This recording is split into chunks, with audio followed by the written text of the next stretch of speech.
ტანკიც ვერ გაივლის ისეთი გზებია, მაგრამ ჩვენ დავდივართ.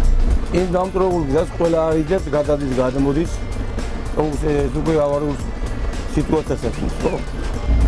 აი აქ არის ყველაზე ძალიან გაუგებრებული. და საერთოდ ეს მონაკვეთი, ეს ქუჩა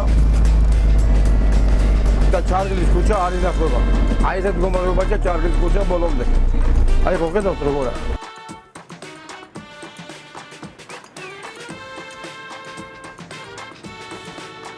ეხლა რო გადადიხარ ქუჩაზე, ჯერ მანქანას უყურებ, საით მიდის.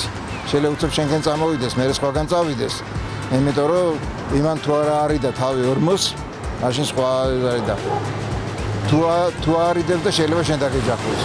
ნუ ხანდახან რო გადადიხარ, იმისთან ეს არის, შეიძლება ფეხი ჩაგივარდეს და ან გადაგიბრუნდეს, ან რაღაცა მოგივიდეს. არ არის ძნელი გამოსარიცხი რომ რაღაცას იტკენ.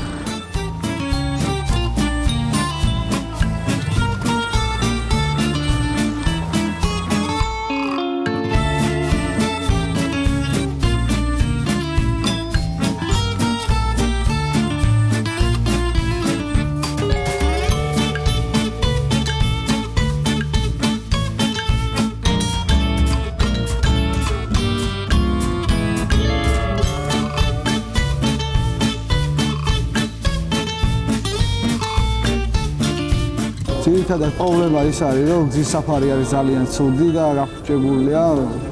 სატრანსპორტო მოძრაობა ძალიან რთულია და ასევე როგორც სწავლის სტუდენტებს ეძღვნება პრობლემა უნივერსიტეტში მოსვლისთან, ასევე ადმინისტრაციას და ძალიან შეწუხებულები ვართ, თან წვიმის დროს წყალი მოდის მთლიანად ტრასაზე, არის დაქანებული ასფალტი და ასე შემდეგ. ძირითადად ეს არის პრობლემა.